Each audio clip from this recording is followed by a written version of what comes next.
നമസ്കാരം. Tandem B S സിയുടെ മറ്റൊരു വീഡിയോയിലേക്ക് എല്ലാവർക്കും സ്വാഗതം. സെക്രട്ടേറിയറ്റ് അസിസ്റ്റന്റ് മെയിൻസ് പരീക്ഷയുമായിട്ട് ബന്ധപ്പെട്ട സ്പെഷ്യൽ ടോപ്പിക്കാണ് നമ്മൾ ഇന്ന് ഡിസ്കസ് ചെയ്യുന്നത്. നമുക്കറിയാം, സ്പെഷ്യൽ ടോപ്പിക്കിൽ ഏറ്റവും വലിയ ഒരു സ്പെഷ്യൽ ടോപ്പിക് എന്ന് തന്നെ പൂർണ്ണമായിട്ടും സ്പെഷ്യൽ ടോപ്പിക് എന്ന് തന്നെ പറയാവുന്ന രണ്ട് മൊഡ്യൂളുകളാണ് മൊഡ്യൂൾ 1ഉം മൊഡ്യൂൾ 2 അല്ലെ. പ്രിൻസിപ്പിൾസ് ഓഫ് അഡ്മിനിസ്ട്രേഷനും പ്രിൻസിപ്പിൾസ് ഓഫ് മാനേജ്മെന്റും അങ്ങനെ 20 മാർക്കിന് വരുന്ന ഒരു ഭാഗമുണ്ട്. ആ ഭാഗവുമായിട്ട് ബന്ധപ്പെട്ടിട്ടുള്ള ഒരു ക്ലാസ് ആണ് നമ്മൾ ഇന്ന് ചെയ്യാൻ പോകുന്നത്. അപ്പോൾ നിങ്ങൾ ടാൻഡം ബി എസ് സി എന്ന ഈ ഒരു ചാനൽ സബ്സ്ക്രൈബ് ചെയ്യാതെയാണ് കാണുന്നതെങ്കിൽ ഇപ്പോൾ തന്നെ ചാനൽ ഒന്ന് സബ്സ്ക്രൈബ് ചെയ്ത് സപ്പോർട്ട് ചെയ്യുക. തൊട്ടടുത്ത് കാണുന്ന ബെല്ലൈക്കൺ കൂടി ഒന്ന് ക്ലിക്ക് ചെയ്ത് കഴിഞ്ഞാൽ നമ്മൾ വീഡിയോ അപ്ലോഡ് ചെയ്യുമ്പോൾ തന്നെ അതിന്റെ നോട്ടിഫിക്കേഷൻ നിങ്ങൾക്ക് ലഭിക്കുന്നതാണ്. അതോടൊപ്പം നിങ്ങൾക്ക് ക്ലാസ് ഉപകാരപ്പെട്ടു എന്ന് തോന്നുകയാണെങ്കിൽ നിങ്ങളുടെ കൂട്ടുകാർക്ക് കൂടി ഇതൊന്ന് ഷെയർ ചെയ്ത് കൊടുക്കുക. നിങ്ങളുടെ പ്രോത്സാഹനമാണ് കൂടുതൽ കൂടുതൽ വീഡിയോസ് ചെയ്യാനുള്ള പ്രചോദനം. അപ്പൊ നമുക്ക് സമയം കളയാതെ നേരെ ക്ലാസ്സിലേക്ക് പോകാം. ഞാൻ നേരത്തെ പറഞ്ഞതുപോലെ തന്നെ പ്രിൻസിപ്പിൾസ് ഓഫ് അഡ്മിനിസ്ട്രേഷൻ എന്ന ഭാഗത്ത് നിന്ന് തന്നെ 10 മാർക്കിനുള്ള ചോദ്യമാണ് സെക്രട്ടേറിയറ്റ് മെയിൻസിന് ഉണ്ടാകുമെന്ന് പറഞ്ഞിരിക്കുന്നത്. തീർച്ചയായിട്ടും അത്ര ഇമ്പോർട്ടൻസ് കൊടുത്തുകൊണ്ട് പഠിക്കേണ്ട ഒരു ഭാഗമാണ് ഈ പ്രിൻസിപ്പിൾസ് ഓഫ് അഡ്മിനിസ്ട്രേഷൻ എന്ന് പറയുന്നത്. അതിന്റെ ഡെഫിനിഷൻ പഠിക്കാനുണ്ട്, ഒരു ടൈപ്പ് ഓഫ് ഓർഗനൈസേഷൻസ് പഠിക്കാനുണ്ട്, അതേപോലെ തിയറീസും അതേപോലെ പ്രിൻസിപ്പിൾസും ഒക്കെ പഠിക്കാനുണ്ട്. വളരെ വിശാലമായി പഠിക്കേണ്ട, എന്നാൽ നമ്മുടെ മറ്റുള്ള ടോപ്പിക്കൊക്കെ അപേക്ഷിച്ച് നോക്കുകയാണ്. നമുക്കറിയാം, ഹിസ്റ്ററി ഒക്കെ ഒരു 10 മാർക്ക് കിട്ടണമെങ്കിൽ ഒരുപാട് പഠിക്കണം അല്ലെ. കേരള ഹിസ്റ്ററി പഠിക്കണം, ഇന്ത്യൻ ഹിസ്റ്ററി പഠിക്കണം, വേൾഡ് ഹിസ്റ്ററി പഠിക്കണം. ഇന്ത്യൻ ഹിസ്റ്ററി തന്നെ മിഡീവൽ ഹിസ്റ്ററി ഉണ്ട്, മോഡേൺ ഹിസ്റ്ററി ഉണ്ട്, അങ്ങനെ ഒരുപാട് ആൻഷ്യന്റ് ഹിസ്റ്ററി തുടങ്ങിയ ഒരുപാട് ചരിത്രങ്ങൾ നമ്മൾ പഠിച്ചു തീർക്കണം ഒരു 10 മാർക്കിന് വേണ്ടി. എന്നാൽ അത്രയൊന്നും ഈ ഒരു അഡ്മിനിസ്ട്രേഷൻ എന്ന് പറയുന്ന ടോപ്പിക്കിൽ നിങ്ങൾക്ക് പഠിക്കാനില്ല. ഒരു 10 മാർക്കിന് വേണ്ടി ഒരു ഹിസ്റ്ററിയുടെ അല്ലെങ്കിൽ ഒരു ജോഗ്രഫിയുടെ ഒക്കെ സിലബസുമായിട്ട് താരതമ്യം ചെയ്യുകയാണെങ്കിൽ വളരെ ചെറിയ ഒരു സിലബസ് ആണ് ഇത്. അപ്പൊ അത് കൃത്യമായിട്ട് അതിന്റെ കാര്യങ്ങൾ മനസ്സിലാക്കിക്കൊണ്ട് തന്നെ, വെറുതെ ഒരു പാഠപുസ്തകത്തിൽ നിന്ന് പഠിക്കുന്നതിനപ്പുറത്ത് ഇതിന്റെ കാര്യങ്ങൾ മനസ്സിലാക്കിക്കൊണ്ട് പഠിച്ചാൽ സിമ്പിൾ ആയിട്ട് ആ ഭാഗത്ത് നിന്ന് ചോദ്യങ്ങൾ നമുക്ക് ആൻസർ ചെയ്യാൻ വേണ്ടി പറ്റും. നമുക്കറിയാം, ഇപ്പൊ PSC പഴയ രീതിയിലുള്ള ഡയറക്റ്റ് ടെക്സ്റ്റ് ബുക്കിൽ നിന്നുള്ള ചോദ്യങ്ങളല്ല ചോദിക്കുന്നതിൽ, കുറച്ചുകൂടിയൊക്കെ ആപ്ലിക്കേഷൻ ലെവലുള്ള ചോദ്യങ്ങളാണ് ചോദിക്കുന്നത്. അതുകൊണ്ട് തന്നെ ഏത് രീതിയിൽ നിങ്ങൾ പഠിക്കണം എന്നുള്ളത് നിങ്ങൾ തീരുമാനിക്കണം. കൃത്യമായിട്ട് ആഴത്തിൽ ഇറങ്ങിക്കൊണ്ട് എന്താണ് ഈ സംഭവം എന്നുള്ളത് മനസ്സിലാക്കി പഠിക്കുകയാണെങ്കിൽ 2 കാര്യമുണ്ട്. ഒന്ന്, നിങ്ങൾ പെട്ടെന്ന് കാര്യങ്ങൾ മനസ്സിലാക്കും. ജസ്റ്റ് തിയറി പറഞ്ഞു പോകുന്നതിന് പകരം ഓരോന്നും എന്താണ് എന്ന് കൃത്യമായിട്ട് മനസ്സിലാക്കി പഠിക്കുകയാണെങ്കിൽ അത് നിങ്ങളുടെ മൈൻഡിൽ അവിടെ നിലനിൽക്കുകയും ചെയ്യും. അതോടൊപ്പം പരീക്ഷയ്ക്ക് ഏത് തരത്തിൽ ആഴത്തിലുള്ള ചോദ്യങ്ങൾ വന്നാലും നമുക്ക് ആൻസർ ചെയ്യാൻ വേണ്ടി പറ്റുകയും ചെയ്യും. ആ രീതിയിലുള്ള ഒരു ക്ലാസ് ആണ് നമ്മൾ ഇന്ന് ചെയ്യാൻ പോകുന്നത്. അപ്പൊ ഇവിടെ പ്രിൻസിപ്പിൾസ് ഓഫ് അഡ്മിനിസ്ട്രേഷൻ എന്ന് പറയുന്ന ഈ ഒരു സിലബസിൽ എടുത്തു പറഞ്ഞിട്ടുള്ള ഒരു ഭാഗമുണ്ട്, പ്രിൻസിപ്പിൾസ് ഓഫ് അഡ്മിനിസ്ട്രേഷൻ. ഈ ഒരു ഭാഗവുമായിട്ട് ബന്ധപ്പെട്ട വളരെ പ്രധാനപ്പെട്ട കുറച്ച് കാര്യങ്ങളാണ് നമ്മൾ ഇന്ന് ഡിസ്കസ് ചെയ്യാൻ പോകുന്നത്. ഇത് ഒരൊറ്റ ക്ലാസ് കൊണ്ട് തീർക്കാൻ പറ്റുന്ന ഒരു ഭാഗമല്ല, കുറച്ച് ഡീറ്റെയിൽഡ് ആയിട്ട് പഠിക്കേണ്ട ഭാഗമാണ്. അതിൽ ഹെൻറി ഫയോളിന്റെ 14 തത്വങ്ങൾ, ഈ പ്രിൻസിപ്പിൾസുമായിട്ട് ബന്ധപ്പെട്ട അഡ്മിനിസ്ട്രേഷനുമായിട്ട് ബന്ധപ്പെട്ട ഹെൻറി ഫയോളിന്റെ 14 തത്വങ്ങളാണ് നമ്മൾ ഇന്ന് ഡിസ്കസ് ചെയ്യാൻ വേണ്ടി പോകുന്നത്. അപ്പൊ നമുക്ക് സമയം കളയാതെ നേരെ ആ ക്ലാസ്സിലേക്ക് പോകാം. അപ്പൊ എന്താണ് പ്രിൻസിപ്പിൾസ് ഓഫ് അഡ്മിനിസ്ട്രേഷൻ എന്ന് പറഞ്ഞാൽ? Set of guide lines and best practices that promote effective and efficient management within organisation. അതായത് സ്ഥാപനത്തിന്റെ മാനേജ്മെന്റിനെ എഫിഷ്യന്റ് ആയിട്ട് അല്ലെങ്കിൽ എഫക്റ്റീവ് ആയിട്ട് കൊണ്ടുപോകാൻ, ആ സ്ഥാപനത്തെ ലക്ഷ്യത്തിലേക്ക് എത്തിക്കാൻ വേണ്ടിയുള്ള ഒരു സെറ്റ് ഓഫ് ഗൈഡ് ലൈൻസിനെ നമുക്ക് എന്ത് പറയാം? അഡ്മിനിസ്ട്രേഷന്റെ തത്വങ്ങൾ അല്ലെങ്കിൽ പ്രിൻസിപ്പിൾസ് എന്ന് പറയാൻ പറ്റും. നമ്മൾ പറഞ്ഞു, ഹെൻറി ഫയോളിന്റെ തത്വങ്ങളെ കുറിച്ചാണ് നമ്മൾ ഇന്ന് ഡിസ്കസ് ചെയ്യാൻ പോകുന്നത്. Father of modern management theory എന്ന് ഹെൻറി ഫയോൾ അറിയപ്പെടുന്നുണ്ട്. ചില ആളുകൾ പീറ്റർ ഡ്രക്കർ എന്ന് പറയുന്ന മാനേജ്മെന്റ് വിദഗ്ധനെയും father of modern management theory എന്ന് വിശേഷിപ്പിക്കാറുണ്ട്. അപ്പൊ 2 ആളുകളെയും ഒന്ന് മനസ്സിലാക്കി വെക്കുക. കൂടുതലായിട്ടും ഹെൻറി ഫയോളിനെയാണ് father of modern management theory എന്ന് പറയുന്നത്. കൂടെ പീറ്റർ ഡ്രക്കറിനെയും ചില ആളുകൾ father of modern management theory എന്ന് വിശേഷിപ്പിക്കാറുണ്ട്. അപ്പൊ ഈ ഹെൻറി ഫയോളിന്റെ ഫ്രെയിംവർക്കിനെ കുറിച്ചാണ് നമ്മൾ ഇന്ന് ഡിസ്കസ് ചെയ്യാൻ വേണ്ടി പോകുന്നത്. നമുക്ക് അതിലേക്ക് പോകാം. ഇതിൽ ഒന്നാമതായിട്ട് അദ്ദേഹം പറയുന്ന തിയറി ഡിവിഷൻ ഓഫ് വർക്ക് ആണ്. എന്താണ് ഡിവിഷൻ ഓഫ് വർക്ക് എന്ന് പറഞ്ഞാൽ? നമുക്കറിയാം, നമ്മുടെ ചിത്രത്തിൽ കാണുന്നത് പോലെ ഒരു ഓർഗനൈസേഷന്റെ ഹയറാർക്കി ഇങ്ങനെയായിരിക്കും. ഏറ്റവും മുകളിൽ ഒരു ഹെഡ് ഓഫ് ഇൻസ്റ്റിറ്റ്യൂഷൻ ഉണ്ടാകും അല്ലെ. ഇദ്ദേഹമാണ് ആ സ്ഥാപനത്തെ മൊത്തം കൺട്രോൾ ചെയ്യുന്നത്. ഇദ്ദേഹമാണ് ഹെഡ് ഓഫ് ഇൻസ്റ്റിറ്റ്യൂഷൻ എന്ന് പറയും. ഏതൊരു സ്ഥാപനമാണെങ്കിലും ആ സ്ഥാപനത്തിൽ, അതൊരു ഗവൺമെന്റ് സ്ഥാപനം, നമ്മളൊരു ഗവൺമെന്റിന്റെ ടേംസിലാണ് നമ്മൾ ഇവിടെ ഡിസ്കസ് ചെയ്യുന്നത്. അപ്പൊ ഒരു ഗവൺമെന്റ് സ്ഥാപനമാണെങ്കിൽ ആ സ്ഥാപനത്തിൽ നമ്മൾ ഏത് ഓഫീസിലെയാണ് നമ്മളൊരു സേവനത്തിന് വേണ്ടി നമ്മൾ സമീപിക്കുന്നത്, ആ ഓഫീസിൽ ഏറ്റവും ഒരു ഹയർ അതോറിറ്റി എന്ന് പറയുന്ന ഒരു ഹെഡ് ഓഫ് ഇൻസ്റ്റിറ്റ്യൂഷൻ എന്നൊക്കെ പറയുന്ന ഒരാളുണ്ടാകും അല്ലെ. അപ്പൊ നിങ്ങളൊരു വില്ലേജ് ഓഫീസിലാണ് പോകുന്നതെങ്കിൽ അവിടെ ഒരു വില്ലേജ് ഓഫീസർ ഉണ്ടാകും. തൊട്ടടുത്തൊരു പഞ്ചായത്ത് ഓഫീസിലാണ് പോകുന്നതെങ്കിൽ അവിടെ ഒരു പഞ്ചായത്ത് സെക്രട്ടറി ഉണ്ടാവും. അവരാണ് ആ ഓഫീസിലെ ഏറ്റവും ഹയർ അതോറിറ്റി എന്ന് പറയുന്നത്. അപ്പോൾ അദ്ദേഹമാണ് അവിടെ എന്താ പറയാ ഹെഡ് ഓഫ് ഇൻസ്റ്റിറ്റ്യൂഷൻ, അല്ലെങ്കിൽ അവിടെ തീരുമാനമെടുക്കാൻ അധികാരമുള്ള ഏറ്റവും ഉയർന്ന വ്യക്തി എന്ന് പറയുന്നത് ഇദ്ദേഹമാണ്. എന്നാൽ പഞ്ചായത്തിന്റെ കാര്യത്തിൽ അതിന്റെ മുകളിൽ ഒരാളുണ്ടല്ലോ, ഒരു ഭരണസമിതി എന്ന് പറയുന്ന ആ ഭരണസമിതിയുടെ പ്രസിഡന്റ് ഒക്കെ ഉണ്ട്. അത് അഡ്മിനിസ്ട്രേഷനുമായിട്ട് ബന്ധപ്പെട്ട അത് എക്സിക്യൂട്ടീവിന്റെ ഭാഗമാണ്. അത് നമുക്ക് പിന്നെ ഡിസ്കസ് ചെയ്യാം. ഇവിടെ നമ്മൾ ഒരു ബ്യൂറോക്രാറ്റിക് ഹയറാർക്കിയെ കുറിച്ച് പറയുമ്പോൾ അവിടെ ഏറ്റവും മുകളിൽ വരിക ഒരു സെക്രട്ടറിയാണ്. പഞ്ചായത്തിലാണെങ്കിൽ ഒരു വില്ലേജ് ഓഫീസിലാണെങ്കിൽ അവിടെ വില്ലേജ് ഓഫീസറാണ്. അപ്പൊ ഈ വില്ലേജ് ഓഫീസർക്കാണ്, അല്ലെങ്കിൽ ഈ ഹെഡ് ഓഫ് ഇൻസ്റ്റിറ്റ്യൂഷൻ ആരാണോ അദ്ദേഹത്തിനാണ് ഇവിടുത്തെ എല്ലാ കാര്യങ്ങളുടെയും റെസ്പോൺസിബിലിറ്റി, ഈ ഓഫീസിന്റെ നൽകേണ്ട സേവനങ്ങളുടെ ഒക്കെ റെസ്പോൺസിബിലിറ്റി അദ്ദേഹമാണ്. അദ്ദേഹത്തിന്റെ ഹയർ ഒഫീഷ്യൽസ് അദ്ദേഹത്തോടാണ് കാര്യങ്ങൾ അന്വേഷിക്കാം. എന്തുകൊണ്ട് കാര്യങ്ങൾ ചെയ്തില്ല, അല്ലെങ്കിൽ ചെയ്തതിൽ ഇന്ന പ്രശ്നങ്ങൾ ഉണ്ടെങ്കിൽ എന്തുകൊണ്ട് അത് സംഭവിച്ചു എന്നൊക്കെ ചോദ്യം ചെയ്യുക ഇദ്ദേഹത്തെയാണ്. മേലുദ്യോഗസ്ഥർ ഇദ്ദേഹത്തെയാണ് ചോദ്യം ചെയ്യുക. അപ്പൊ ഈ സ്ഥാപനത്തിലെ എല്ലാ കാര്യങ്ങളും ചെയ്യാൻ ബാധ്യസ്ഥനായിട്ടുള്ള ആള് ഈ പറയുന്ന ഏറ്റവും മുകളിലുള്ള ആളാണ്. എന്ന് വെച്ചാൽ അദ്ദേഹം എല്ലാ ജോലികളും ചെയ്യുക എന്നുള്ളതല്ല. അവിടെയാണ് ഒരു അഡ്മിനിസ്ട്രേഷന്റെ പ്രാധാന്യം നമ്മൾ മനസ്സിലാക്കേണ്ടത്. അതായത് ഒരാൾ എല്ലാ കാര്യങ്ങളും ചെയ്യാന്ന് പറഞ്ഞാൽ അദ്ദേഹത്തിന് ചെയ്യാൻ കഴിയുന്ന ജോലിക്ക് ഒരു പരിമിതി ഉണ്ടാവില്ലേ. ഇപ്പൊ ഞാനാണ് ഒരു ഹെഡ് ഓഫ് ഇൻസ്റ്റിറ്റ്യൂഷൻ എങ്കിൽ ആ സ്ഥാപനത്തിലെ എല്ലാ ജോലിയും ഞാൻ തന്നെ ചെയ്യാമെന്ന് വിചാരിച്ചു കഴിഞ്ഞാൽ അത് പോസിബിൾ അല്ല. കാരണം എനിക്ക് ചെയ്യാൻ കഴിയുന്ന ഒരു പരിധി ഉണ്ട്. ആ പരിധിക്ക് അപ്പുറത്തേക്ക് എനിക്ക് 24 മണിക്കൂർ ഒരു ദിവസമുള്ളൂ. അതിൽ എന്റെ ബാക്കി കാര്യങ്ങളൊക്കെ കഴിഞ്ഞാൽ ഒരു ഓഫീസ് ജോലിക്ക് 10 മണിക്കൂർ താഴെ കിട്ടുള്ളൂ. അപ്പൊ ഈ ഒരു സമയത്ത് കൊണ്ട് എനിക്ക് ചെയ്യാൻ കഴിയുന്ന ജോലിക്ക് എന്തുണ്ട്, ഒരു ലിമിറ്റേഷൻ ഉണ്ട്. സെക്രട്ടറി അസിസ്റ്റന്റ് മെയിൻസ് എക്സാമിന് തയ്യാറെടുക്കുകയാണ് എങ്കിൽ ടാൻഡം PSC ഒരുക്കുന്ന സ്പെഷ്യൽ മെയിൻസ് ബാച്ച് നിങ്ങളെ ഉയർന്ന റാങ്ക് നേടാൻ സഹായിക്കും. PSCയുടെ പുതിയ ചോദ്യ രീതികൾക്കനുസൃതമായി സ്റ്റഡി പാറ്റേൺ, LSCS പരീക്ഷയ്ക്ക് മുഴുവൻ ഉദ്യോഗാർത്ഥികളും പകച്ചു നിന്ന സ്പെഷ്യൽ ടോപ്പിക് പേപ്പറിനെ ലളിതമായി നേരിടാൻ ഉദ്യോഗാർത്ഥികളെ സഹായിച്ച സ്റ്റഡി മെറ്റീരിയലുകൾ. ഇത് സർക്കാർ പദ്ധതികളുമായി ബന്ധപ്പെട്ട് 12 വർഷത്തെ പ്രവൃത്തി പരിചയമുള്ള ഡൊമൈൻ എക്സ്പേർട്ട് സ്പെഷ്യൽ ടോപ്പിക്കുകൾ കൈകാര്യം ചെയ്യുന്നതിനാൽ ഏത് ആഴത്തിലുള്ള ചോദ്യം ആൻസർ ചെയ്യാൻ പറ്റുന്ന രീതിയിലുള്ള പഠന രീതികൾ സെക്രട്ടേറിയറ്റ് അസിസ്റ്റന്റ് മെയിൻസ് പരീക്ഷയിൽ ഉയർന്ന റാങ്കിൽ എത്താൻ നിങ്ങളെ തീർച്ചയായിട്ടും സഹായിക്കും. എഫക്റ്റീവായി ടൈം മാനേജ് ചെയ്യുന്നതിന് വേണ്ടിയുള്ള ഓറിയന്റേഷൻ ക്ലാസുകൾ, special topic, general knowledge, general science എന്നീ ടോപ്പിക് ഭാഗങ്ങൾക്ക് പ്രാധാന്യം നൽകിക്കൊണ്ടുള്ള പഠന രീതിയിലൂടെ സെക്രട്ടറി അസിസ്റ്റന്റ് മെയിൻസ് പരീക്ഷ ലളിതമാക്കാൻ ടാൻഡം PSC നിങ്ങളെ സഹായിക്കും. ഇന്ന് തന്നെ ടാൻഡം PSCയോടൊപ്പം ജോയിൻ ചെയ്യൂ. എന്നാൽ എനിക്ക് ചെയ്യിക്കാൻ കഴിയുന്ന ജോലിക്ക് എന്തെങ്കിലും ലിമിറ്റേഷൻ ഉണ്ടോ? എനിക്ക് എത്ര റിസോഴ്സ് അവൈലബിൾ ആണോ അത്രയും എനിക്ക് ജോലി ചെയ്യുക. എൻ്റെ കയ്യിൽ ഇപ്പൊ 10 ഉദ്യോഗസ്ഥരുണ്ടെങ്കിൽ 10 ആളുകളുടെ ജോലി എഫക്റ്റീവായിട്ട് ഞാൻ കൃത്യമായിട്ട് അവർക്ക് വർക്ക് ഡിവൈഡ് ചെയ്തുകൊണ്ട് ഞാൻ അവരെ കൊണ്ട് ജോലി ചെയ്യിക്കുകയാണെങ്കിൽ എനിക്ക് ആ ഓഫീസിന്റെ കാര്യം ഭംഗിയായിട്ട് കൊണ്ടുപോകാൻ പറ്റും. ഈ 10 പേരും എങ്ങനെ കൃത്യമായിട്ട് ജോലി ചെയ്യുന്നുണ്ടോ എന്നുള്ളത് ഞാൻ മോണിറ്റർ ചെയ്തുകൊണ്ടിരിക്കണം. അവർക്ക് വേണ്ട നിർദ്ദേശങ്ങൾ കൊടുക്കണം, ഇടയ്ക്കിടയ്ക്ക് അവരെ നിരീക്ഷിക്കണം.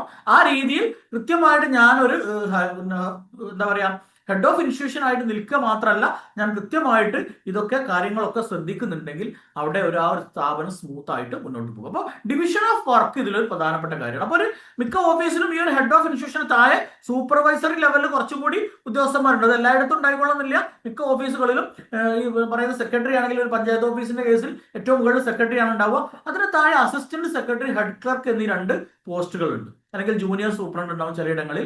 ഇത് എന്താണ്? ഇവർ സൂപ്പർവൈസറി പോസ്റ്റാണ്. ഇവർ ജോലി ചെയ്യുന്നവരല്ല, ജോലി ചെയ്യിക്കേണ്ടവരാണ്. നമ്മൾ നേരത്തെ പറഞ്ഞു ജോലി ചെയ്യുന്നതിനേക്കാൾ ജോലി ചെയ്യിക്കുന്നതിന് വളരെ പ്രാധാന്യമുണ്ട് അല്ലെ. ജോലി ചെയ്യാൻ എളുപ്പമാണ്, നമുക്ക് കഴിയുന്ന ജോലി നമ്മൾ ചെയ്തു പോകുക എന്നുള്ളത് എളുപ്പമാണ്. എന്നാൽ നമ്മുടെ കീഴിലുള്ള ജീവനക്കാരെ കൊണ്ട് ജോലി ചെയ്യിപ്പിക്കുക എന്നുള്ളത് അതൊരു മാനേജ്മെന്റ് അല്ലെങ്കിൽ ഒരു അഡ്മിനിസ്ട്രേഷന്റെ ഒരു കഴിവായിട്ടാണ് നമ്മൾ കണക്കാക്കേണ്ടത്. അതിൽ എത്രത്തോളം അദ്ദേഹം വിജയിക്കുന്നുവോ അതിനനുസരിച്ചായിരിക്കും ആ സ്ഥാപനം മുന്നോട്ട് പോകുക. അപ്പൊ ഇപ്പൊ പ്രത്യേകിച്ച് ചില ജോലിക്ക് ചില ആൾക്കാർക്ക് കൂടുതൽ താല്പര്യം ഉണ്ടാകും, അല്ലെങ്കിൽ അവർ ആ കാര്യത്തിൽ കുറച്ചുകൂടി എക്സ്പേർട്ട് ആയിരിക്കും. അപ്പൊ ഓരോരുത്തരുടെയും കഴിവ് കണ്ടെത്തിക്കൊണ്ട് ഇന്ന ജോലി ഇന്നയാൾ ചെയ്യുക, ഇന്ന ജോലി ഇന്നയാൾ ചെയ്യുക എന്നുള്ള രീതിയിൽ ഈ ജോലി ഡിവൈഡ് ചെയ്ത് കൊടുത്തു കഴിഞ്ഞാൽ, കൃത്യമായിട്ട് ഡിവൈഡ് ചെയ്ത് കൊടുത്തു കഴിഞ്ഞാൽ ആ ഒരു സ്ഥാപനം അല്ലെങ്കിൽ ആ ഒരു ഗവൺമെന്റ് ഓഫീസ് ആണെങ്കിൽ ഓഫീസ് എന്താണോ, ഏത് സംവിധാനമാണെങ്കിലും ആ സംവിധാനം സ്മൂത്ത് ആയിട്ട് പെർഫെക്റ്റ് ആയിട്ട് മുന്നോട്ട് പോകും. അപ്പൊ അതാണ് ഈ ഹെൻറി ഫയോളിന്റെ ഒന്നാമത്തെ പ്രിൻസിപ്പൾ ആയിട്ടുള്ള ഡിവിഷൻ ഓഫ് വർക്ക് കൊണ്ട് ഉദ്ദേശിക്കുന്നത്. കൃത്യമായിട്ട് തങ്ങളുടെ താഴെയുള്ള കീഴിലുള്ള ഉദ്യോഗസ്ഥർക്ക് ജോലി ഡിവൈഡ് ചെയ്ത് കൊടുത്തുകൊണ്ട് അവരെ കൊണ്ട് ആ ജോലി കൃത്യമായിട്ട് ചെയ്യിപ്പിക്കുക എന്നുള്ളതാണ് ഈ ഡിവിഷൻ ഓഫ് വർക്ക് കൊണ്ട് അർത്ഥമാക്കുന്നത്.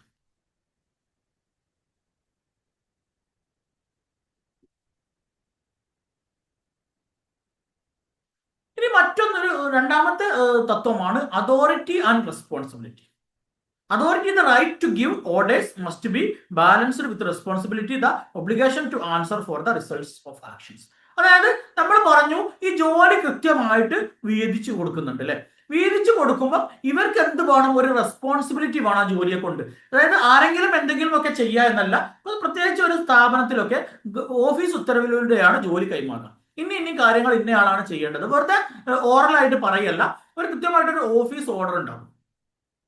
ഇന്ന ആളെ ഇന്ന ഡേറ്റ് മുതൽ ഇന്ന ജോലിക്ക് നിയമിച്ചു എന്ന് പറഞ്ഞിട്ട് ഒരു സ്ഥാപന മേധാവി ഒരു ഒപ്പിട്ട ഒരു ഓർഡർ ആയിട്ടാണ് ഇത് കൊടുക്കുക, ഓഫീസ് ഓർഡർ. അപ്പൊ ഇത് പ്രകാരം ഈ ഒരു ഓഫീസ് ഓർഡർ പ്രകാരം എനിക്കൊരു ജോലി അസൈൻ ചെയ്ത് കിട്ടി കഴിഞ്ഞാൽ, ഞാനൊരു സ്ഥാപനത്തിൽ ഒരു കീഴുദ്യോഗസ്ഥനായിട്ട് ജോലി ചെയ്യുകയാണെങ്കിൽ, ഒരു ഹയർ അതോറിറ്റിയുടെ കീഴിൽ ജോലി ചെയ്യുന്ന ഒരാളാണെങ്കിൽ, എനിക്കൊരു ഓഫീസ് ഓർഡറിൽ ഒരു വർക്ക് കിട്ടിക്കഴിഞ്ഞാൽ ആ വർക്കുമായിട്ട് ബന്ധപ്പെട്ട് എന്തെങ്കിലും പരാതികൾ ഉണ്ടെങ്കിൽ അതിന് ആൻസർ ചെയ്യേണ്ട ആൾ ഞാനാണ്.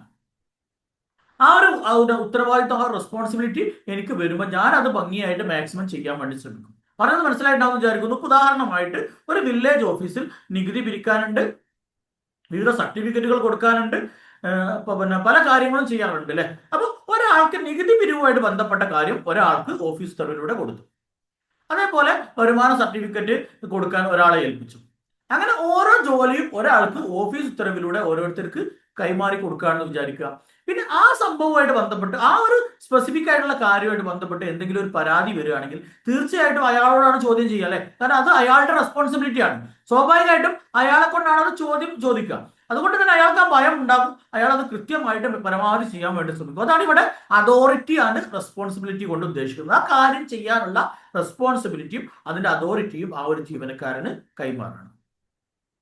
മറ്റൊരു മൂന്നാമത്തെ പ്രിൻസിപ്പിൾ പറയുന്നത് ഡിസിപ്ലിൻ ആണ്. അച്ചടക്കം എന്നൊക്കെ നമ്മൾ പറയില്ല. അച്ചടക്കം എന്ന് പറഞ്ഞു കഴിഞ്ഞാൽ നമുക്ക് പറയാം, അച്ചടക്കം എന്ന് പറഞ്ഞാൽ നമ്മൾ പണ്ടൊക്കെ കേട്ട അച്ചടക്കമല്ല. നമ്മൾ സ്കൂളിലൊക്കെ പഠിക്കുമ്പോൾ അച്ചടക്കം എന്ന് പറയുന്നത് മിണ്ടാതിരിക്കുന്നതിനാണ് അച്ചടക്കം എന്ന് പറയാം. ഇവിടെ ഉദ്ദേശിക്കുന്നത് മിണ്ടാതിരിക്കലല്ല, അതായത് ഒരു റൂൾസ് ആൻഡ് റെഗുലേഷൻസ് ഉണ്ടാവും. ഏതൊരു സ്ഥാപനത്തിനും അല്ലെങ്കിൽ ഏതൊരു സർക്കാർ സംവിധാനമാണെങ്കിൽ, ഒരു ഓഫീസ് ആണെങ്കിൽ അതിന് റൂൾസ് ആൻഡ് റെഗുലേഷൻസ് ഉണ്ടാവും അല്ലെ. അത് കൃത്യമായിട്ട് ജീവനക്കാരെ കീപ്പ് ചെയ്യുക, അല്ലെങ്കിൽ അത് കീപ്പ് ചെയ്യുന്നുണ്ടോ എന്ന് അവരുടെ സൂപ്പർവൈസറി ഓഫീസേഴ്സ് ശ്രദ്ധിക്കുക എന്നുള്ളതാണ്. ഇപ്പൊ 10 മണി മുതൽ 5 മണി വരെയാണ് ആ ഓഫീസിന്റെ സമയക്രമമെങ്കിൽ കൃത്യമായിട്ട് ആ സമയത്ത് വരാൻ വരികയാണെങ്കിൽ അതിന് ചില രീതികൾ ഉണ്ടാവും. ഇപ്പൊ ഒരാൾ ലീവ് ആവുകയാണെങ്കിൽ പെട്ടെന്ന് ആബ്സെന്റ് ആവുകയല്ല ചെയ്യേണ്ടത്. കൃത്യമായിട്ട് തന്നെ മേലുദ്യോഗസ്ഥനെ വിളിച്ചറിയിക്കണം, എന്ന കാരണം കൊണ്ട് എനിക്കിന്ന് വരാൻ പറ്റില്ല എന്ന് പറഞ്ഞുകൊണ്ട് അദ്ദേഹത്തോട് സമ്മതം വാങ്ങിയിട്ട്, കാരണം അദ്ദേഹത്തെ അന്ന് ചെയ്തു തീർക്കേണ്ട അടിയന്തര ജോലികൾ വല്ലതും ഉണ്ടാകും. അപ്പൊ ഈ ഓഫീസർ കൃത്യമായിട്ട് ഞാനിന്ന് വരൂല എന്ന് അറിയിച്ചാലേ അയാൾക്ക് എന്ത് ചെയ്യാൻ പറ്റുള്ളൂ, മറ്റൊരാളെ ഈ ജോലിക്ക് വേണ്ടി ഏൽപ്പിക്കാൻ പറ്റുള്ളൂ. അത്രയും അടിയന്തര പ്രാധാന്യമുള്ള ഒരു ജോലി നിർവഹിക്കാനുണ്ടെങ്കിൽ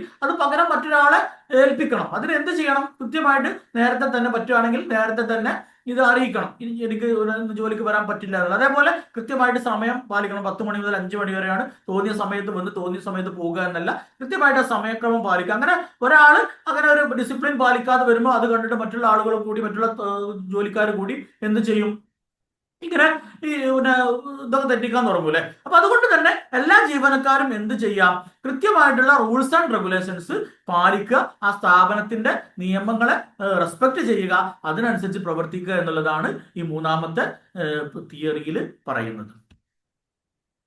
ഇനി നാലാമത്തെ തിയറിയാണ് യൂണിറ്റി ഓഫ് കമാൻഡ്. അതായത് each employee should receive instructions and be accountable to only one superior to avoid confusion and conflictive directives. അതായത് നമുക്കറിയാം, ഒരു സ്ഥാപനത്തിൽ നമ്മൾ നേരത്തെ പറഞ്ഞു ഒന്നിൽ കൂടുതൽ സൂപ്പർവൈസറി ഓഫീസേഴ്സ് ഉണ്ടാവും. ഇപ്പൊ ഒരു ജീവനക്കാരൻ എന്ത് ചെയ്യണം എന്നുള്ളത് കൃത്യമായിട്ട് ഒരാൾ നിർണ്ണയിച്ചു കൊടുക്കുക. ഇപ്പൊ ഞാൻ പറഞ്ഞതുപോലെ ഒരു ഓഫീസിൽ ഒരു ജൂനിയർ സൂപ്രണ്ട് ഉണ്ട്, ഒരു അസിസ്റ്റന്റ് സെക്രട്ടറി ഉണ്ട്, ഒരു ഹെഡ് ക്ലർക്ക് ഉണ്ടെന്ന് വിചാരിക്കുക. ഇവർ 3 പേരും സൂപ്പർവൈസറി ഉദ്യോഗസ്ഥന്മാരാണ്. അപ്പോൾ നമ്മുടെ കീഴിലുള്ള ജീവനക്കാർക്ക് ആര് ജോലി അസൈൻ ചെയ്ത് കൊടുക്കണം എന്നുള്ളതിന് ഒരു കൃത്യമായിട്ട് ഒരു ധാരണമാണ്. അപ്പോൾ ഞാനൊരു ഇവരുടെ 3 പേരുടെയും താഴെ ഹയറാർക്കി ലെവലിൽ താഴെയുള്ള ഒരു ജീവനക്കാരനാണെന്ന് വിചാരിക്കാം.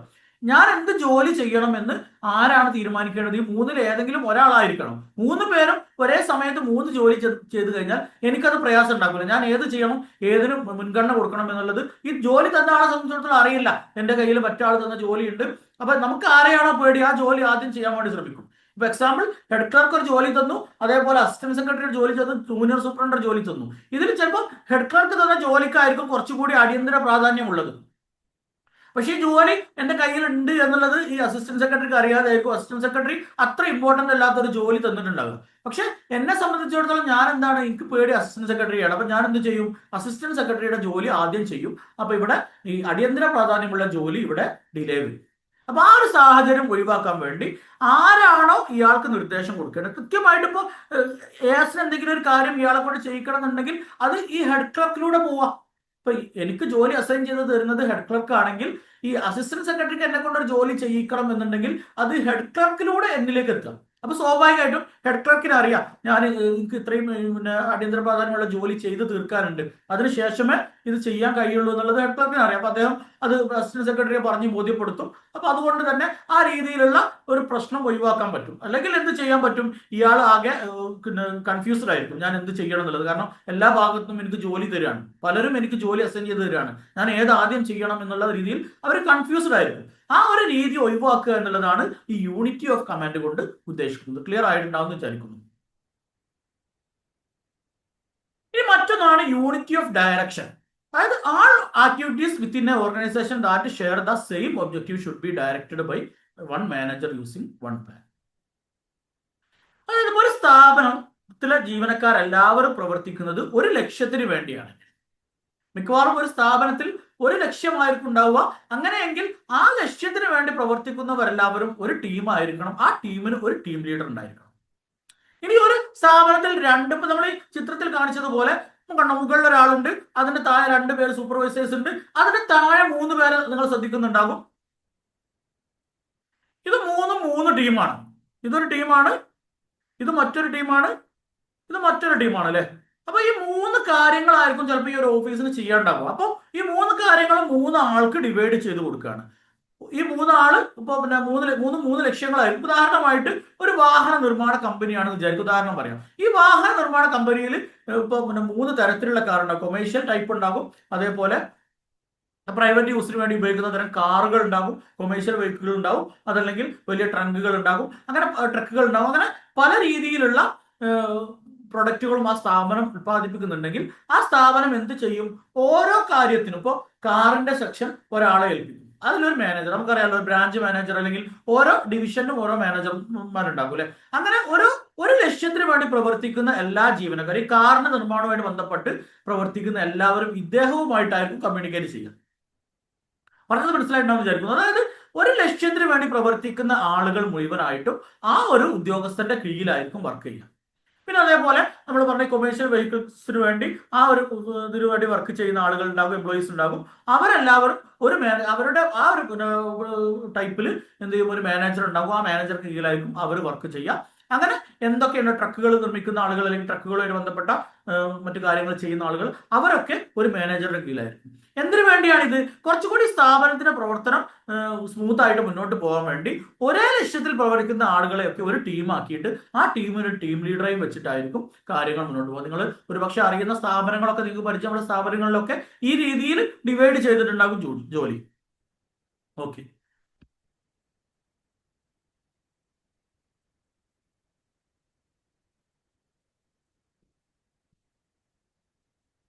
ഇനി 6ാമത്തെ പ്രിൻസിപ്പിൾ എന്ന് പറയുന്നത് subordination of individual interest to general interest. അതായത് നമുക്കൊക്കെ വ്യക്തിപരമായിട്ട് പല താല്പര്യങ്ങളും ഉണ്ടാവില്ല. ഒരു സ്ഥാപനത്തിൽ ജോലി ചെയ്യുമ്പോൾ എനിക്ക് വ്യക്തിപരമായ ചില താല്പര്യം ഉണ്ടാകും, എൻ്റെ സൂപ്പർവൈസർമാർക്ക് അവർക്ക് വ്യക്തിപരമായ പല താല്പര്യങ്ങൾ ഉണ്ടാകും. പക്ഷെ ആ താല്പര്യങ്ങളെക്കാളൊക്കെ ഈ സ്ഥാപനത്തിന്റെ താല്പര്യത്തിന് മുൻഗണന കൊടുക്കുക. The needs and goals of the organization should take precedence over individual interest. അതായത് എൻ്റെ താല്പര്യത്തിനല്ല, ഞാനൊരു സ്ഥാപനത്തിൽ ജോലി ചെയ്യുന്ന ഒരു ടൈമിൽ എൻ്റെതായ താല്പര്യങ്ങൾക്കല്ല ഞാൻ മുൻഗണന കൊടുക്കേണ്ടത്, പകരം ഞാൻ ജോലി ചെയ്യുന്ന ആ സ്ഥാപനത്തിന്റെ താല്പര്യങ്ങൾക്കായിരിക്കണം. അത് ഞാനെന്നല്ല, അതിന്റെ ഹെഡ് ഓഫ് ഇൻസ്റ്റിറ്റ്യൂഷൻ മുതൽ താഴോട്ട് എല്ലാവരും ഇപ്പൊ എനിക്കൊരു ജീവനക്കാരനോട് പ്രത്യേകിച്ച് താല്പര്യം അല്ലെങ്കിൽ ഒരു ജീവനക്കാരനോട് പ്രത്യേകിച്ച് വിരോധം, അതിന്റെ പേരിൽ ഞാൻ എന്തെങ്കിലും ചെയ്യാൻ പാടില്ല. എന്നെ സംബന്ധിച്ചിടത്തോളം എന്റെ മുന്നിൽ ഉണ്ടായിരിക്കേണ്ട ഒരേ ഒരു ലക്ഷ്യം ഈ സ്ഥാപനം എങ്ങനെ നല്ല നിലക്ക് മുന്നോട്ട് പോകണം എന്നുള്ളതാണ്. അതുകൊണ്ട് തന്നെ ആ സ്ഥാപനത്തിന്റെ ഇൻട്രസ്റ്റിന് മുൻഗണന കൊടുത്തുകൊണ്ടായിരിക്കണം ഞാൻ ജോലി ഡിവൈഡ് ചെയ്യുന്നതടക്കം. ഓക്കെ, ക്ലിയർ ആയിട്ടുണ്ടാവും വിചാരിക്കുന്നു. ഇനി ഏഴാമത്തെ തത്വം പറയുന്നത് റെമ്യൂണറേഷൻ ആണ്. എന്താണ് റെമ്യൂണറേഷൻ എന്ന് പറഞ്ഞാൽ employee should be fairly compensated for their work to maintain motivation and productivity. അതായത് ഒരാളെ നന്നായിട്ട് ജോലി ചെയ്യുക, അടിമകളെ പോലെ ജോലി ചെയ്യുക, തുച്ഛമായ വേതനം കൊടുക്കുക, അങ്ങനെ ചെയ്തു കഴിഞ്ഞാൽ ആ ആൾക്ക് എന്തുണ്ടാവില്ല, ഈ സ്ഥാപനത്തോട് താല്പര്യം ഉണ്ടാവും, ജോലിയോട് താല്പര്യം ഉണ്ടാവും, അവർ ആർക്കോ വേണ്ടിയേ ജോലി ചെയ്യുള്ളൂ അല്ലെ. അപ്പൊ അവർ ചെയ്യുന്ന ജോലിക്കനുസരിച്ച് അവർക്ക് വേതനം കൊടുക്കണം. മാന്യമായിട്ടുള്ള വേതനം അവർക്ക് കൊടുത്താൽ മാത്രമേ ഈ ഒരു ജോലിയോടും ഈ ഒരു സ്ഥാപനത്തിനോടും അദ്ദേഹത്തിന് കമ്മിറ്റ്മെന്റ് ഉണ്ടാവുള്ളൂ. മറ്റേത് അവരെ കൊണ്ട് നന്നായി ജോലി ചെയ്യിക്കുന്നു, കഷ്ടപ്പെട്ട് ജോലി ചെയ്യിച്ചിട്ട് ചെറിയൊരു വേതനമാണ് കൊടുക്കുന്നതെങ്കിൽ അവനിത് ആത്മാർത്ഥമായിട്ട് ഈ ഒരു കമ്പനിയെ സേവിക്കാൻ കഴിയില്ല, ഈ ഒരു സ്ഥാപനത്തെ സേവിക്കാൻ കഴിയില്ല. അതുകൊണ്ട് തന്നെ ആ ജോലിക്കനുസരിച്ചുള്ള, അവൻ ചെയ്യുന്ന ജോലിക്കനുസരിച്ചുള്ള വേതനം അവന് കൊടുത്തിരിക്കണം. പിന്നെ എട്ടാമതായിട്ട് പറയുന്നത് സെൻട്രലൈസേഷൻ ആണ്. This refers to the degree to which authority is concentrated at the top of the organisation. നമ്മൾ പറഞ്ഞു എന്ത് കാര്യങ്ങൾ ചെയ്യുകയാണെങ്കിലും അതൊക്കെ ഡിവൈഡ് ചെയ്ത് കൊടുത്തിട്ടുണ്ട്, എങ്കിലും അതൊരു കേന്ദ്ര പോയിന്റിലേക്ക് പിന്നെ ശ്രദ്ധ കേന്ദ്രീകരിക്കും അല്ലെ. അതായത് ഹയർ അതോറിറ്റി ഉണ്ടാവുക സ്ഥാപനത്തിൽ, അദ്ദേഹമാണ് ഫൈനൽ ഡിസിഷൻ എടുക്കുക. അപ്പൊ അവിടെ ഒരു സെൻട്രലൈസേഷൻ വരുന്നുണ്ട്. ഇതൊക്കെ പിന്നെ ഡെലിഗേറ്റ് ചെയ്ത് കൊടുത്തിട്ടുണ്ട് അല്ലെങ്കിൽ ഡിവൈഡ് ചെയ്തിട്ട് താഴെ തട്ടിലേക്ക് കൊടുത്തിട്ടുണ്ടെങ്കിൽ കൂടി അതിന്റെ ഹയർ അതോറിറ്റി ആയിട്ടുള്ള ഹെഡ് ഓഫ് ഇൻസ്റ്റിറ്റ്യൂഷൻ ആയിരിക്കും അന്തിമ തീരുമാനം എടുക്കുക വിഷയങ്ങളിൽ. അതുകൊണ്ട് തന്നെ അവിടെ എന്തുണ്ട്, ഒരു ടോപ്പ് ഓഫ് ദ ഓർഗനൈസേഷനിലേക്ക് ഇതിന്റെയൊക്കെ റെസ്പോൺസിബിലിറ്റി കോൺസെൻട്രേറ്റ് ചെയ്യുന്നുണ്ട്. ഓക്കെ, പിന്നെ സ്കേലാർ ചെയിൻ ആണ് മറ്റൊരു തിയറി, ഒമ്പതാമത്തെ തിയറി ആയിട്ട് പറയുന്നത്. This is the chain of authority that extends from the top to the bottom of the organisation with clear lines of communication. അതായത് നമ്മൾ പറയാറുണ്ട്, പലപ്പോഴും പറയാറുണ്ട് കമ്മ്യൂണിക്കേഷൻ ഗ്യാപ്പ് വരിക എന്നുള്ളത് അല്ലെ. അതായത് മേലുദ്യോഗസ്ഥന് ഒരു കാര്യം താഴെ എംപ്ലോയീസിനെ അറിയിക്കണം, അതിന് കൃത്യമായിട്ടുള്ള ആ ഒരു ചാനലിലൂടെ ആയിരിക്കണം വരേണ്ടത്. അപ്പോൾ എന്റെ കീഴിൽ ഞാനാണ് ഇപ്പോൾ ഒരു ഹെഡ് ഓഫ് ഇൻസ്റ്റിറ്റ്യൂഷൻ എന്ന് വിചാരിക്കുക, ഞാൻ എല്ലാ ജീവനക്കാരെയും വിളിച്ച് പറയുന്നതിന് പകരം ഞാൻ എന്റെ താഴെയുള്ള സൂപ്പർവൈസറി ഓഫീസർമാരെ ഇക്കാര്യം അറിയിക്കുക. അവരത് കൃത്യമായിട്ട് അവരുടെ താഴെയുള്ള ടീം ലീഡേഴ്സിനെ അറിയിക്കുക. ടീം ലീഡേഴ്സ് തങ്ങളുടെ ടീമിലുള്ള എല്ലാ ജീവനക്കാരെയും ഈ വിവരം അറിയിക്കുക. അപ്പൊ അതായത് ഹെഡ് ഓഫ് ഇൻസ്റ്റിറ്റ്യൂഷൻ കൊടുക്കുന്ന ഒരു നിർദ്ദേശം കൃത്യമായിട്ട് താഴെ തട്ടിൽ എത്തുന്നു എന്ന് ഉറപ്പുവരുത്താൻ കുറച്ചുകൂടി നല്ലൊരു മെത്തേഡാണ് അല്ലേ. കാരണം ഓരോ ടീമിനും ഒരു ടീം ലീഡർ ഉണ്ടാകും, അവരെപ്പോഴും പരസ്പരം അങ്ങോട്ടും ഇങ്ങോട്ടും കമ്മ്യൂണിക്കേറ്റ് ചെയ്യുന്നുണ്ടാകും. അപ്പൊ ഈ ടീം ലീഡറെ അടുത്ത് ഈ ഒരു നിർദ്ദേശം എത്തുകയാണെങ്കിൽ അദ്ദേഹം അത് കൃത്യമായിട്ട് എന്ത് ചെയ്യും, അത് താഴെ തട്ടിലുള്ള തന്റെ ടീമിലുള്ള എല്ലാവരെയും അറിയിക്കും. അങ്ങനെ ആ ഒരു ചെയിന് കംപ്ലീറ്റ് ആകും. അപ്പൊ അതാണ് ഈ സ്കേലാർ ചെയിൻ കൊണ്ട് ഉദ്ദേശിക്കുന്നത്. അതായത് ഒരു മേലുദ്യോഗസ്ഥന് തന്റെ താഴെ തട്ടിൽ പ്രവർത്തിക്കുന്ന ജീവനക്കാർക്ക് നൽകേണ്ട നിർദ്ദേശങ്ങൾ കൃത്യമായിട്ടുള്ള ആ ചാനലിലൂടെ നൽകുന്നതിനെയാണ് ഈ ഒരു സ്കേലാർ ചെയിൻ കൊണ്ട് നമ്മളവിടെ അർത്ഥമാക്കുന്നത്. ഇനി മറ്റൊന്ന് ഓർഡർ ആണ്. There should be a place for everything and everyone, and everything and everyone should be in their designated place to maintain effectively and prevent chance. അതായത് നമുക്കറിയാം എല്ലാത്തിനും ഒരു കൃത്യമായിട്ടുള്ള ഒരു ഓർഡർ വേണമല്ലോ, നമ്മൾ പറയാറുണ്ട്. അതായത് ഒരാൾ എവിടെ നിന്ന് വർക്ക് ചെയ്യണം, എന്ത് ചെയ്യണം, അതേപോലെ അവരുടെ സീറ്റിംഗ് അറേഞ്ച്മെന്റ് എവിടെയായിരിക്കണം, അവർക്ക് കൺവീനിയന്റ് ആയിട്ടുള്ള സ്ഥലങ്ങളൊക്കെ ഒരു കൃത്യമായിട്ട് വേണം. ഇന്നൊരു സ്ഥലത്ത് വന്നിരിക്കുക, നാളെ മറ്റൊരു സ്ഥലത്ത് പോയിരിക്കുക, അങ്ങനെ ആവാൻ പാടില്ല. ഇന്നിപ്പോ ഞാൻ നാളെ വന്നിട്ടില്ലെങ്കിൽ എവിടെയാണ് ഞാനുമായിട്ട് ബന്ധപ്പെട്ട ഫയലുകൾ ഉണ്ടാകുന്നത് എന്ന് കൃത്യമായിട്ട് മറ്റൊരാൾക്ക് അത് കാണാൻ പറ്റണം. ഇപ്പൊ ഒരു അടിയന്തര പ്രാധാന്യമുള്ള ഒരു ഫയൽ ഇന്ന് മറുപടി കൊടുക്കാറുണ്ട്. ഇൻ കേസ് ഒരു ആകസ്മികമായിട്ട് എനിക്ക് ഇന്ന് ഓഫീസിൽ വരാൻ പറ്റിയില്ല, ഞാൻ വരാൻ പറ്റിയില്ല എന്നുള്ളത് കൊണ്ട്, അല്ല ഞാൻ ലീവായി എന്നത് കൊണ്ട് ഈ ഓഫീസിന്റെ ഹെഡ് ഓഫ് ഇൻസ്റ്റിറ്റ്യൂഷനെ സംബന്ധിച്ചിടത്തോളം ഹയർ അതോറിറ്റിക്ക് കൊടുക്കേണ്ട റിപ്പോർട്ട് വൈകാൻ പാടില്ല. അപ്പൊ അതുകൊണ്ട് തന്നെ ഇത് കൃത്യമായിട്ട് എവിടെയുണ്ട് എന്നുള്ളത് മറ്റൊരാൾക്ക് ഇത് അസൈൻ ചെയ്ത് കൊടുക്കാൻ, ഈ സൂപ്പർവൈസർക്ക് അസൈൻ ചെയ്ത് കൊടുക്കാൻ പറ്റും. ആ രീതിയിൽ ഓരോന്നിനും ഓരോ ഓർഡർ വേണം. എന്തൊക്കെ കാര്യങ്ങൾ എവിടെയൊക്കെയാണ് കൃത്യമായിട്ട് പ്ലേസ് ചെയ്യേണ്ടത്, എവിടെ വെക്കേണ്ടത് എന്നത്, സൂക്ഷിക്കേണ്ടത് എന്നുള്ള കൃത്യമായിട്ടുള്ള രീതി വേണം. എവിടെ ഇരുന്നാണ് ഇയാൾ ജോലി ചെയ്യേണ്ടത് തുടങ്ങിയുള്ള ഒരു പ്രത്യേകിച്ചിട്ടുള്ള ഒരു കൃത്യമായിട്ടുള്ള ഒരു പിന്നെ സ്ട്രക്ചർ ഈ ഒരു കാര്യത്തിനൊക്കെ വേണം എന്നുള്ളതാണ് ഇതുകൊണ്ട് ഉദ്ദേശിക്കുന്നത്. ഇനി മറ്റൊന്നാണ് ഇക്വിറ്റി എന്ന് പറയുന്നത്. അതായത് ഒരു സ്ഥാപനത്തിൽ ജോലി ചെയ്യുന്ന ജീവനക്കാരെ ഒരേ കണ്ണോടെ കാണാൻ ഹയർ ഓഫീഷ്യൽസിന് സാധിക്കണം. പല ഇൻട്രസ്റ്റ് ഉണ്ടാകും, പല താല്പര്യങ്ങൾ ഉണ്ടാകും. നമ്മൾ നേരത്തെ പറഞ്ഞു, വ്യക്തിപരമായ താല്പര്യങ്ങളെക്കാളും സ്ഥാപനത്തിന്റെ താല്പര്യങ്ങൾക്ക് മുൻഗണന കൊടുക്കണം. ഇപ്പൊ ഒരേ ജോലി ചെയ്യുന്ന രണ്ടാൾ, ഒരേ എക്സ്പീരിയൻസ് ഉള്ള ഒരേ രീതിയിൽ ജോലി ചെയ്യുന്ന രണ്ടാൾ, പക്ഷെ പ്രത്യേക താല്പര്യം ഉള്ളത് കൊണ്ട് തന്നെ ഒരാൾക്ക് കൂടുതൽ ശമ്പളം കൊടുത്തു എന്ന് വിചാരിക്കുക. അത് സ്വാഭാവികമായിട്ടും മറ്റേ ആൾക്ക് മാനസിക പ്രയാസം ഉണ്ടാക്കും. അവൻ ഈ സ്ഥാപനത്തോടും ഈ ജോലിയോടും ആത്മാർത്ഥത കുറയാനൊക്കെ അത് കാരണമാക്കൂലേ. അപ്പോൾ തുല്യ ജോലി ചെയ്യുന്നവർക്ക് തുല്യ പരിഗണന കൊടുക്കാൻ വേണ്ടി മാനേജ്മെന്റ് അല്ലെങ്കിൽ ഹയർ അതോറിറ്റി എപ്പോഴും ശ്രദ്ധിക്കണം. അതാണ് ഇക്വിറ്റി എന്ന് പറയുന്നത്. അത് ശമ്പളത്തിന്റെ കാര്യത്തിൽ മാത്രമല്ല, എല്ലാ കാര്യങ്ങളും. ഇപ്പൊ ഒരാൾ കമ്പ്യൂട്ടർ വേണമെന്ന് പറഞ്ഞപ്പോൾ കമ്പ്യൂട്ടർ പെട്ടെന്ന് കൊടുത്തു, മറ്റേ ആൾക്ക് കമ്പ്യൂട്ടർ അതിനേക്കാളും പഴയ കമ്പ്യൂട്ടറാണ് അയാൾ ഉപയോഗിക്കുന്നത്, അയാൾ ഒരു കമ്പ്യൂട്ടർ ആവശ്യപ്പെട്ടു, ഹയർ അതോറിറ്റി കൊടുക്കുന്നില്ല. അപ്പൊ അവിടെ ഒരു ഇക്വിറ്റി നടക്കുന്നില്ല അല്ലെ. കാരണം ഇവർക്ക് കൊടുത്ത അതേപോലെ തന്നെ മറ്റവനും കൊടുക്കണം. അവർ രണ്ടുപേരും ഈ സ്ഥാപനത്തിന് വേണ്ടി ജോലി ചെയ്യുന്ന ആളുകളാണ്. അതുകൊണ്ട് തന്നെ രണ്ടാളെയും കൃത്യമായിട്ട് ഒരേ രീതിയിൽ പരിഗണിക്കണം. അല്ല ഒരാൾ ലീവ് ചോദിച്ചു കൊടുത്തു, മറ്റേ ആൾ ലീവ് ചോദിച്ചപ്പോൾ തരാൻ പറ്റില്ല എന്ന് പറഞ്ഞു, അത് പാടില്ല. ആ കാര്യങ്ങളിലൊക്കെ ഒരു എന്ത് വേണം, ഒരു സമത്വം അല്ലെങ്കിൽ ഒരു നീതി വേണം. നീതിപൂർവമായിട്ടായിരിക്കണം തങ്ങളുടെ താഴെത്തട്ടിലുള്ള ജീവനക്കാരോട് മേലുദ്യോഗസ്ഥന്മാർ പെരുമാറേണ്ടത്. മറ്റൊന്നാണ് stability of tenor of personal. അതായത് ഇപ്പോൾ അവർക്ക് ജോലി, അവരുടെ ഒരു സുരക്ഷിതത്വം തോന്നണം. ഞാനിപ്പോൾ ഒരു സ്ഥാപനത്തിൽ ജോലി ചെയ്യുകയാണെങ്കിൽ എന്നെ ഏത് സമയം ആ സ്ഥാപനത്തിൽ നിന്ന് പറഞ്ഞു വിടും എന്നുള്ള ഒരു ചിന്ത എനിക്കുണ്ടെങ്കിൽ സ്വാഭാവികമായിട്ടും എനിക്ക് അതിൽ ജോലിയിൽ വലിയ ആത്മാർത്ഥമൊന്നും ഉണ്ടാവില്ല അല്ലെ.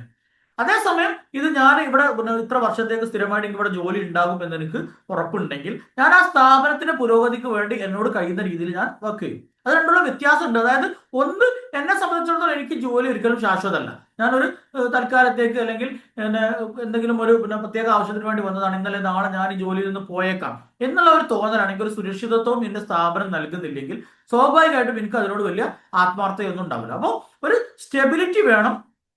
ഇടയ്ക്കിടയ്ക്ക് ആളുകൾ ഇങ്ങനെ മാറി മാറി വരുമ്പോൾ സ്വാഭാവികമായിട്ടും ആ സ്ഥാപനം സ്മൂത്ത് ആയിട്ട് പോകില്ല. അപ്പോൾ ഒരാൾ പോയി വന്നു, പിന്നെ അദ്ദേഹം കുറച്ചു കാലം നിന്ന് പോയി, പിന്നെ മറ്റൊരാൾ വരുവാണ്. അപ്പൊ ഇയാൾ ഈ കാര്യങ്ങളൊക്കെ പഠിച്ചെടുക്കാൻ കുറെ സമയം എടുക്കും. അങ്ങനെ ഇയാളൊക്കെ പഠിച്ചൊക്കെ വന്ന് കുറച്ച് കഴിയുമ്പോൾ അയാളും പോയി, പിന്നെ അടുത്ത ആൾ വന്നു. അതുകൊണ്ട് തന്നെ ഇപ്പോൾ മിക്ക സ്ഥാപനങ്ങളിലും ബോണ്ട് ഉണ്ടാവാറുണ്ടല്ലേ, മിനിമം ഇത്ര വർഷം അല്ലെ 1 വർഷം 2 വർഷത്തിനൊക്കെ ബോണ്ട് എഴുതിയിട്ടാണ് ആളുകൾ എടുക്കുക. അത് എന്തുകൊണ്ടാണെന്ന് വെച്ച് കഴിഞ്ഞാൽ ഈ ഒരു കാര്യം ഒഴിവാക്കാൻ വേണ്ടിയാണ്. അതായത് ഇവർ ഒരാൾ വരും പോകും, ഇത് ഈ സ്ഥാപനത്തിന്റെ പ്രവർത്തനത്തെ ശരിക്കും ബാധിക്കും. അതുകൊണ്ട് തന്നെ ഒരു സ്റ്റെബിലിറ്റി ആയിട്ട്, ഒരു കൃത്യമായിട്ട് ഇത്ര കാലം അയാൾ വർക്ക് ചെയ്യുമെന്നുള്ള ഒരു ഇത് അദ്ദേഹത്തിന് ജോലി സുരക്ഷിതത്വം തോന്നണം, ജോലി ചെയ്യുന്ന ആൾക്ക് ഒരു സുരക്ഷിതത്വ ബോധം തോന്നണം. അതോടൊപ്പം ഈ സ്ഥാപനത്തിന്റെ കാര്യങ്ങൾ കൃത്യമായിട്ട് മുന്നോട്ട് പോകണമെങ്കിൽ ഇയാൾക്കും ഈ സ്ഥാപനത്തോട് ആ രീതിയിൽ ആത്മാർത്ഥമായിട്ട് പ്രവർത്തിക്കാൻ കഴിയണം. ആ രീതിയിലുള്ള ഒരു സിസ്റ്റമാണ് ഈ stability of tenure and of personnel എന്ന് പറയുന്ന ആ ഒരു തിയറി കൊണ്ട് ഉദ്ദേശിക്കുന്നത്.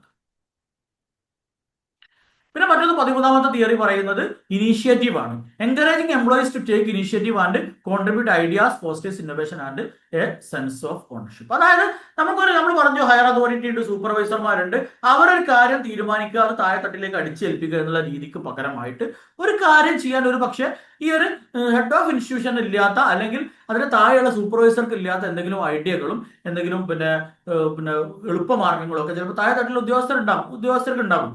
അപ്പൊ അവരോട് ചോദിക്കുക, അവർക്ക് എന്ത് ചെയ്യാം, അവരുടേതായിട്ടുള്ള ഇന്നോവേറ്റീവ് ആയിട്ടുള്ള ഐഡിയകൾ പറയാൻ വേണ്ടിയുള്ള അവസരം അവർക്ക് കൊടുക്കുക. അവരോട് ഇടയ്ക്ക് ചോദിക്കുക, എന്തെങ്കിലുമൊക്കെ നിങ്ങൾക്ക് സജഷൻസ് ഉണ്ടോ എന്നൊക്കെ ചോദിക്കുമ്പോൾ അവർക്കും അതിനോട് താല്പര്യമുണ്ട്. അപ്പൊ ഞാനൊരു മേലുദ്യോഗസ്ഥൻ പറഞ്ഞതിനനുസരിച്ച് ഞാൻ ജോലി ചെയ്യുന്നതിനേക്കാൾ ഞാനൊരു ഐഡിയ മുന്നോട്ട് വെക്കുകയാണ്, ഈ രീതിയിൽ ചെയ്താൽ കുറച്ചുകൂടി നല്ലതാണെന്ന് പറഞ്ഞു, എന്റെ മേലുദ്യോഗസ്ഥൻ അത് അംഗീകരിക്കുകയാണെങ്കിൽ ആ ഒരു കാര്യം ഭംഗിയായിട്ട് നിർവഹിക്കുക എന്നുള്ളത് എന്റെ കൂടി ആവശ്യമാണ്. കാരണം ഞാൻ പറഞ്ഞ ഐഡിയ ആണ്, അത് പൊട്ടാൻ പാടില്ല അല്ലെ. അതുകൊണ്ട് തന്നെ ആ രീതിയിലാണ് ഞാൻ വർക്ക് ചെയ്യുന്നതെങ്കിൽ എനിക്ക് അതിനോട് കുറച്ചുകൂടി കമ്മിറ്റ്മെന്റ് കൂടും, കുറച്ചുകൂടി ആത്മാർത്ഥത കൂടും. അങ്ങനെ എന്ത് ചെയ്യാം, ഓരോ ജീവനക്കാരനും ഓരോ ഐഡിയകളും ഒക്കെ ഉണ്ടെങ്കിൽ അതൊക്കെ ചോദിച്ച് മനസ്സിലാക്കാൻ മേലുദ്യോഗസ്ഥന്മാർ ശ്രമിക്കുക എന്നുള്ളതാണ് അതിൽ ചെയ്യാനുള്ള ഒരു കാര്യം.